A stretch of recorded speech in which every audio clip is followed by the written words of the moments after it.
hoy, viernes 21, vamos a dar inicio a esta sección de los viernes geocientíficos.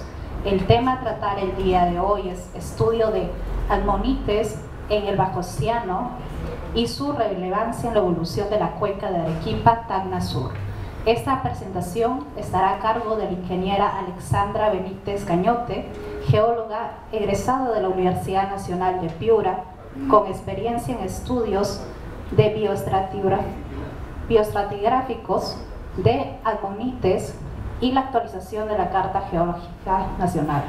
Formó parte del equipo científico del proyecto de investigación geológica de la Dirección de Geología Regional y del convenio entre el INGEMET y FONDECIP, bajo el título de Registro Cenozoico en el sureste del Perú y sus implicancias en el levantamiento de los Andes centrales. Actualmente forma parte de la actividad de estudios paleontológicos en la Dirección de Geología Regional. Recibamos por favor así a la ingeniera con fuertes aplausos.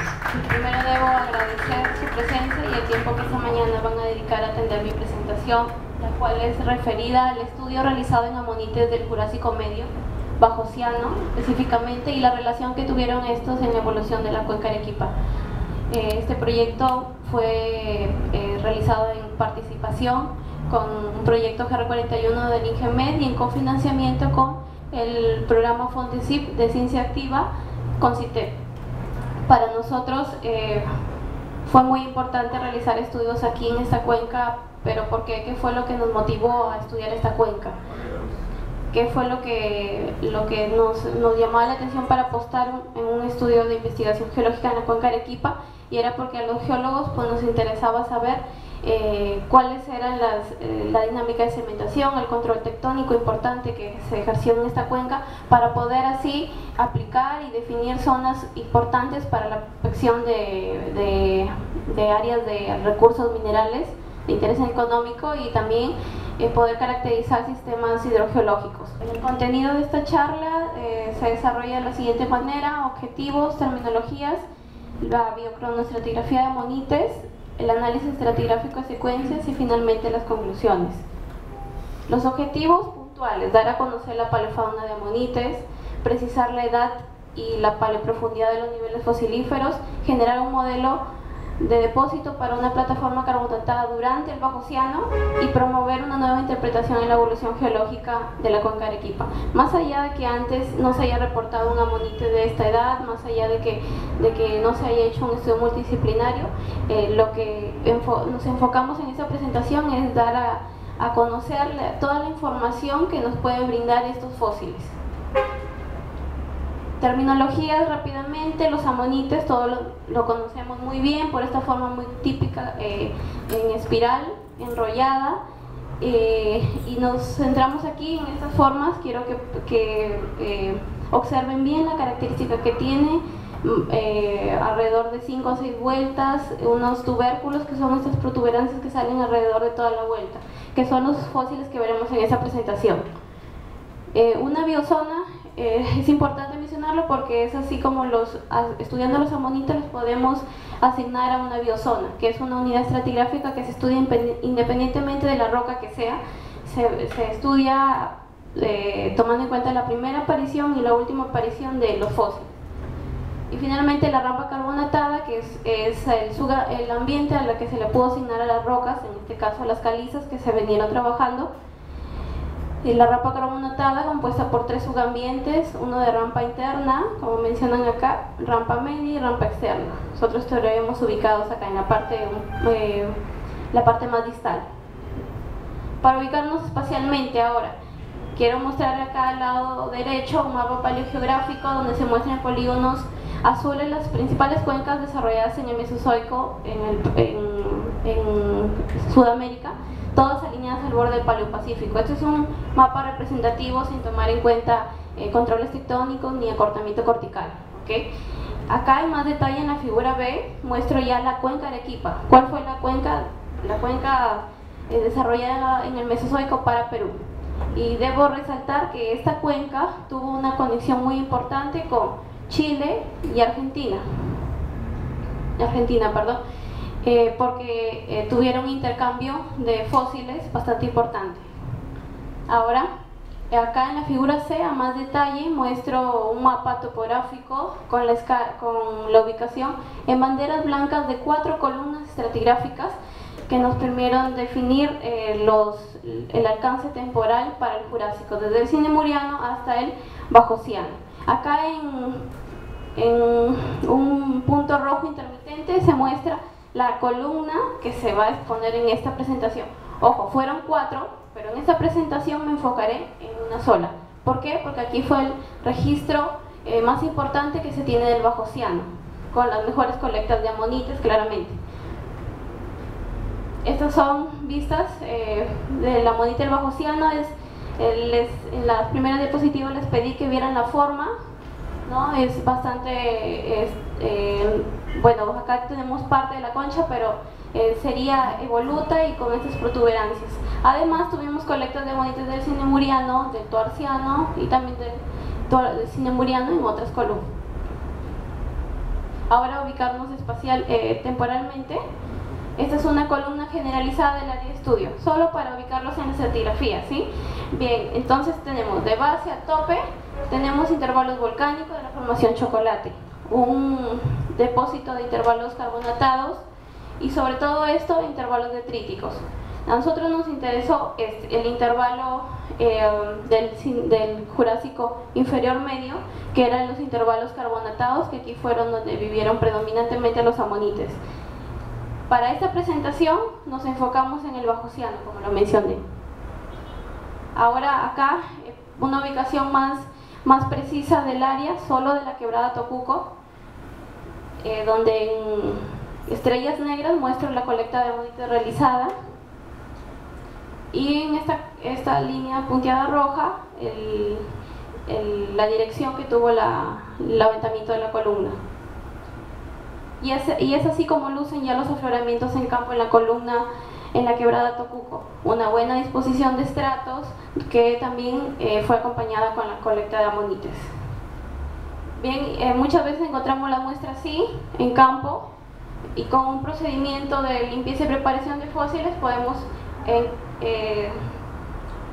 obtener ya una mejor visión del fósil, ¿no? Es clara la diferencia. Para pasar a una identificación y ya empezar con la paleontología en la columna estratigráfica. De base a tope de la misma columna estratigráfica de aproximadamente 320 metros, tenemos 3 niveles fosilíferos definidos. ¿Gracias a qué? A las características morfológicas que presentan estos fósiles y a su aparición. En el nivel 1 tenemos estas conchas, conchas de costillas largas, finas, con bifurcación, es decir, a partir de este tubérculo la costilla se divide o se trifurca. En el nivel 2 ya tenemos una variación de conchas, siguen las conchas con tubérculos, pero ya en la parte, niveles más arriba ya tenemos conchas diferentes, con una desviación en las costillas. Finalmente para el nivel 3, unas conchas más pequeñas, también con tubérculos, pero con costillas mucho más largas. Todas estas conchas pertenecen a la familia Renequidae, Sunimidae y Stephanocerotidae. De repente estos términos no les suenan familiares, pero es muy importante tenerlos en claro porque nos va a ayudar a precisar o a dar aproximaciones de la paleoprofundidad de estos intervalos carbonatados. Más a detalle, el género Esquirroceras, como lo mencioné, aparece en el nivel 1 y en el nivel 2 también otra evidencia, como lo pueden ver aquí.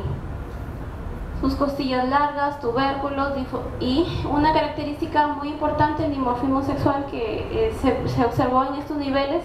¿Y qué nos permitió decir eso? Que encontrábamos en los mismos niveles conchas grandes y conchas pequeñas del mismo género, las mismas características, lo que nos hace referencia a que las conchas grandes, macroconchas, eran las hembras y las microconchas, conchas pequeñas, eran los machos. Otra evidencia, género Soninia, también podemos observar, es la misma especie del mismo género y una clara diferencia en el tamaño. ¿Sí? Otra acotación muy importante es la evidencia de un fragmento de pez fósil en esta investigación, que bueno, ha sido señalado previamente, pero aún tenemos que ahondar más en este hallazgo para futuras publicaciones. Y ya nos enfocamos ya de lleno en la biozonación, es decir, asignar estos fósiles a una biozona y dar un intervalo de tiempo. Tenemos la misma columna del nivel 1 al nivel 3 marcados en este cuadro, ¿sí? Quiero que observen que tenemos las especies encontradas de la A a la D en minúscula, y la A mayúscula y la E mayúscula hacen referencia a la aparición y a la extinción, es decir, desaparición. Yo al comienzo de la presentación indiqué que una biozona se define por la primera aparición y la última aparición de un fósil. Es decir, para el nivel 1 tuvimos la aparición de esquirroceras aquí en este punto, y luego su última aparición en el nivel 2. Su alcance temporal sería este. Para la especie Soninia, de igual manera, su primera aparición aquí en el nivel 1 y su última aparición en el nivel 2. Para la especie Dorsetensia, con menor alcance, pero también muy importante, tenemos su primera aparición aquí en este nivel 2 y su última aparición en el mismo nivel 2. Finalmente, la especie D nos ha permitido marcar para el nivel 3 una aparición casi en la parte media de este nivel. En la especie Rehmannia marca otro punto muy importante en esta investigación. ¿Por qué? Tenemos esta asociación de especies que ya las definí por primera aparición y última aparición, extinción, que nos permite, según su asociación, asignarlas a una biozona estándar de Yebeli. Es decir, nosotros ya aquí tenemos la seguridad de que nosotros estamos en la biozona de Yebeli, que nos hace referencia al bajociano inferior, pero no tenemos claro si estamos en la base del bajociano inferior, ¿ok? No podemos afirmar aún que esta fue la primera aparición, es la aparición aparente, no la real. Bien, entonces para la última especie estudiada también se le asigna una zona Stichoceras próximos, preliminarmente, porque aún se tiene que detallar, no se cuenta con especímenes asociados a estos aún, y marca el calobiano medio. Ahora, ¿por qué le definimos zona de Yebeli?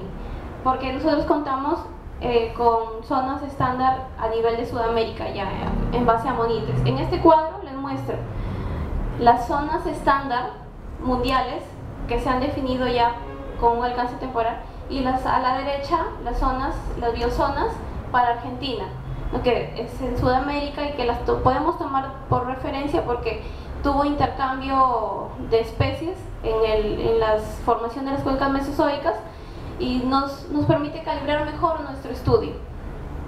Entonces estamos aquí enfocados en el Jurásico Medio, en el Bajociano, y tenemos nuestra zona de Yebeli, que nos hace referencia al Bajociano inferior, aproximadamente 170 millones de años. Con esto ya podemos hacer correlaciones, incluso para poder afirmar, ¿no? y corroborar nuestros datos.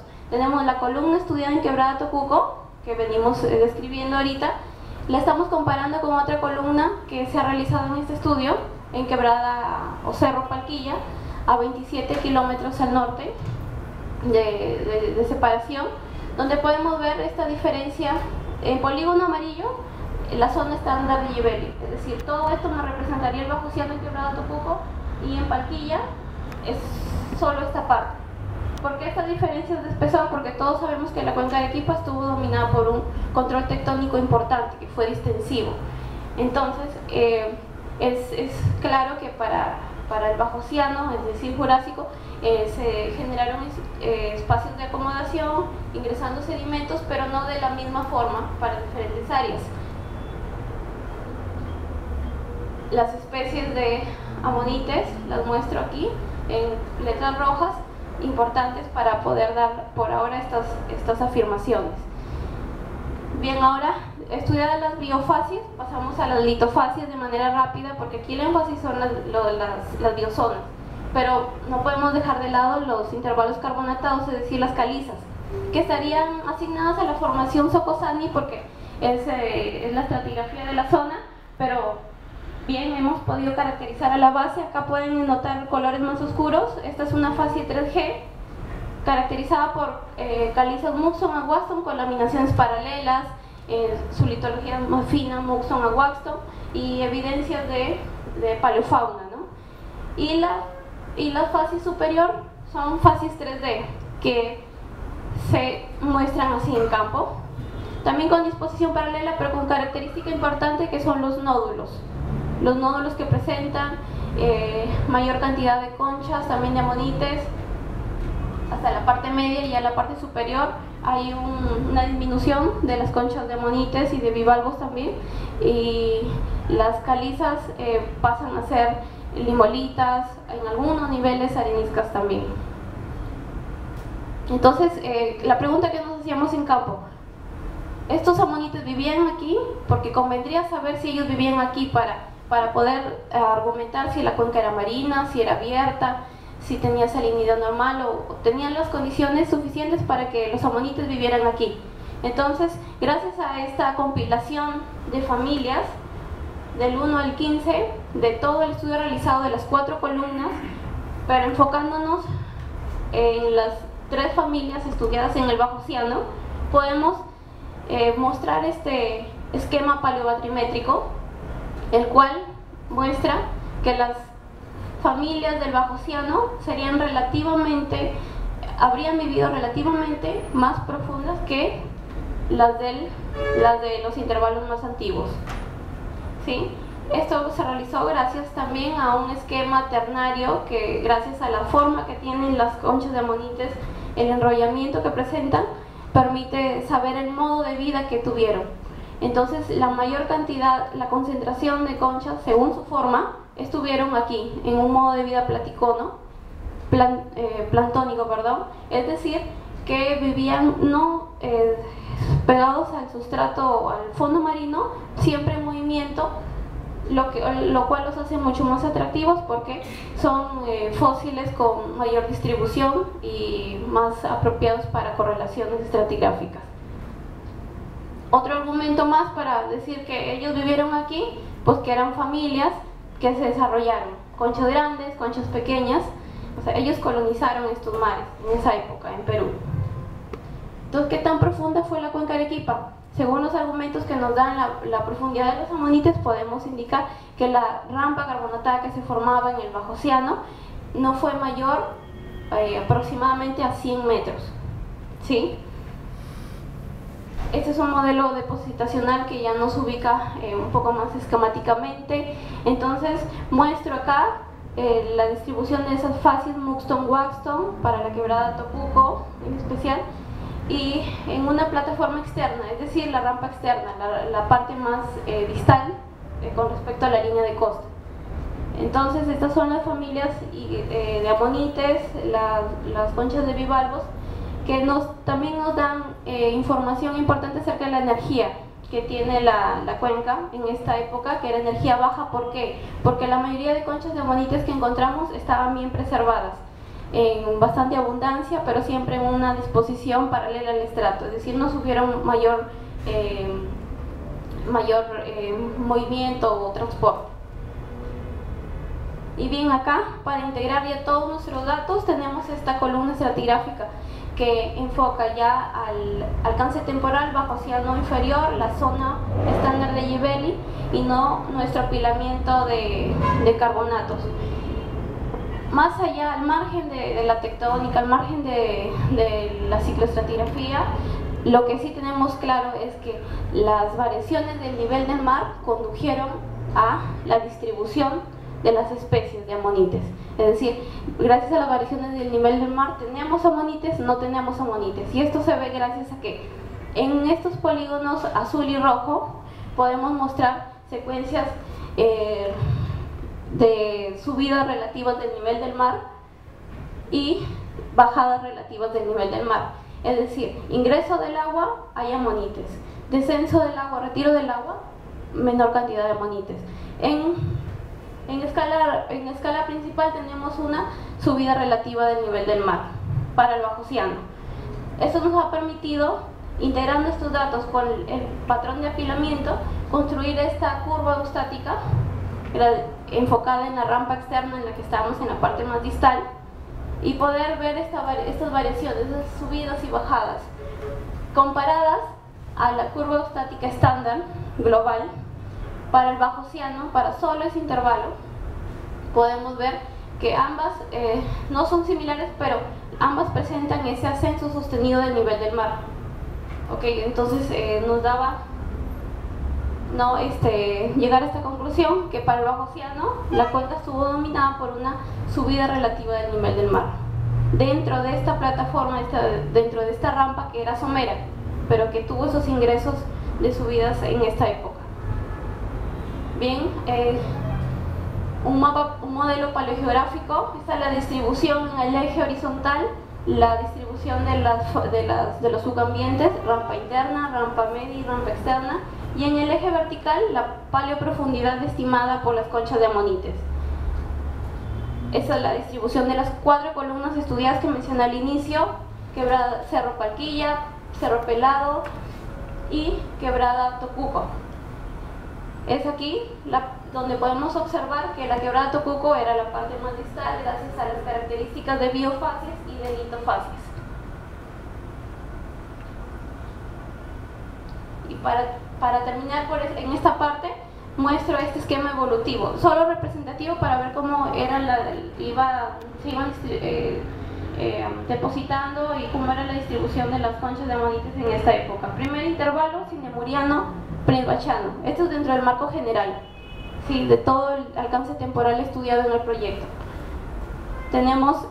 Podemos ver aquí en los bordes la cuenca tuvo un fallamiento sedimentario, pero hacia el centro la cuenca se comportó como un bloque casi estable, siendo muy propicio para la generación de carbonatos, para que estas familias colonizaran estas áreas. Intervalo 2, Prince-Bachano-Toarciano, vemos ya más disposición y más acumulación de facies carbonatadas y mayor diversificación en las especies. Finalmente, para nuestro intervalo de estudio Bajo Océano, tenemos ya acá, marcamos la quebrada Tocuco, el objeto de esta presentación, y podemos ver la distribución de todas las fases carbonatadas estudiadas. Acá al lado derecho muestro los principales afloramientos que observamos en campo para cada uno de estos intervalos. Bien, para finalizar, conclusiones a las que nos han permitido llegar este estudio bioestratigráfico. Las biozonas han sido básicas para mostrar cronozonas asignadas para el Jurásico en Perú y compararlas con las de Argentina y Chile, permitiendo reforzar el cuadro cronoestratigráfico en el área de estudio. Dentro de un marco general hemos registrado 8 biozonas. En esta presentación solo nos hemos enfocado aquí, en el Bajo Océano inferior, porque fue las primeras evidencias del Bajo Océano en esta parte de la cuenca.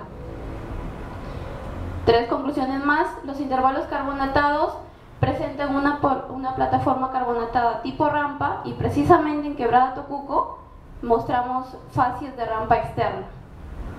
Los datos litológicos y la abundancia de conchas de amonites y bivalvos sugieren que la rampa carbonatada se desarrolló aproximadamente a una profundidad de 50 y 100 metros de profundidad para el Bajo Océano. Los estudios bioestratigráficos no solo nos remiten la edad de su depositación, de la edad de los sedimentos, sino que también nos dice que las variaciones del nivel del mar fueron los que controlaron la distribución de las conchas de amonites. Las expectativas que aún tiene el proyecto, porque se sigue desarrollando y analizando nuestros análisis, tenemos pues como expectativa generar mapas isópacos estratigráficos, completar estudios de microfacies, geoquímica, para dar más detalle a las fases carbonatadas y tener más argumentos para describir a la rampa carbonatada en el Jurásico. Realizar isotopía de carbón para describir en términos de oxigenación las aguas marinas, lo cual es muy importante para saber relacionar eventos anóxicos globales y poder relacionarlos a extinciones en masa de amonites, intervalos de transgresión, es decir, profundización, y aportar en temas de paleoclimas en el Jurásico en el Perú, que es un tema muy interesante. Y finalmente, pues todo esto nos lleva a apoyar en definir áreas de interés económico mineral. Bien, muchas gracias. Me despido agradeciendo a todo el equipo técnico y científico que apoya en la realización de este proyecto FONDECIP. Y me despido con esta imagen tomada en el Cerro Pelado, Palca, Tacna, con vista al Nevado Barroso. Muchas gracias. Damas y caballeros, agradecemos la presentación de la ingeniera Alexandra Benítez. ¿Alguien que quiera hacer alguna pequeña consulta del tema expuesto el día de hoy? Y yo quería hacerte una consulta. Dices que, bueno, en mayor parte de la depositación de estos carbonatos no ha habido mucha interacción tectónica, ¿no? Entonces lo que te quería preguntar, más o menos las columnas son 350 metros aproximadamente del Soposánico. Sí, mencioné que la cuenca estuvo controlada por procesos tectónicos distensivos, ¿no? El control evidentemente fue tectónico. Lo que mencioné fue que las conchas de amonites estaban condicionadas, su distribución a lo largo de la columna estuvo condicionada por las variaciones del nivel del mar. Control tectónico sí hubo definitivamente. Entonces, la profundidad que muestro de las conchas de amonites según su morfología nos dan una aproximación, no es algo certero, no es una aproximación. Te felicito tu conferencia, muy ilustrativa, didáctica y sobre todo las metodologías que estás aplicando en el grupo de trabajo, muy interesantes e innovadoras, si se quiere decir, desde el punto de vista de la geología, ¿no? ¿Algún detalle que haya escapado esto? Realmente lo encuentro difícil de encontrar. También yo quisiera, con esta experiencia que tienes a los colegas geólogos, ¿qué puedes recomendar para que se encuentre más fósil en esos reportes de campo? Bueno, en recomendación general, lo que sí es saber de manera general los grupos taxonómicos para poder identificarlos en campo, porque muchas veces uno encuentra un fósil y dice, esto bueno, será un fósil, ¿no? Pero lo que sí tenemos que saber bien es que si encontramos un amonite, por ejemplo, saber las formas claras que eran del Jurásico y las del Cretáceo. En Perú tenemos reportes del Paleozoico, Jurásico y Cretáceo. Las más diversificadas fue en el Jurásico. Bueno, mi acotación sería esa, la recomendación es esa, ¿no? Interés más por el grupo taxonómico. De manera general ya tenemos en la página web del INGEMET el catálogo virtual de fósiles, que previamente a la descripción de todas las evidencias que se tienen de fósiles en el Perú, ya hay una introducción a cada grupo taxonómico, la señalización de sus partes brevemente, ¿no? Solo esquemático para que capten la forma y cuando vayan al campo sepan de qué fósil están colectando.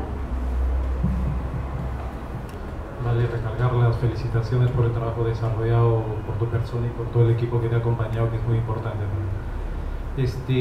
Quiero saber, solo a manera de curiosidad, si ustedes están haciendo o está contemplado dentro del trabajo, porque dicen que hay cosas por hacer, el estudio de la parte de la secuencia infrayacente que viene a ser el chocolate. Seguro que han tenido muestras para tener referencia. ¿Y qué estudios contemplan sobre esas fases, ¿no?, infrayacentes de esta formación?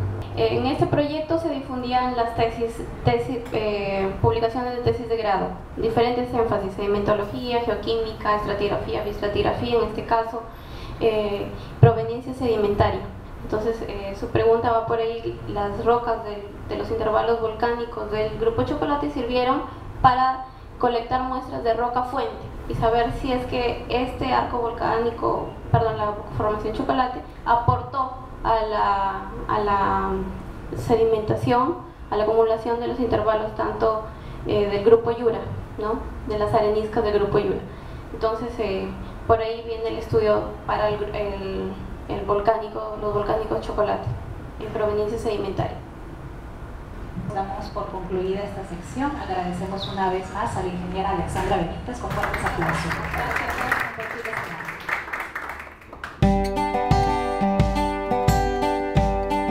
Gobierno del Perú, trabajando para todos los peruanos.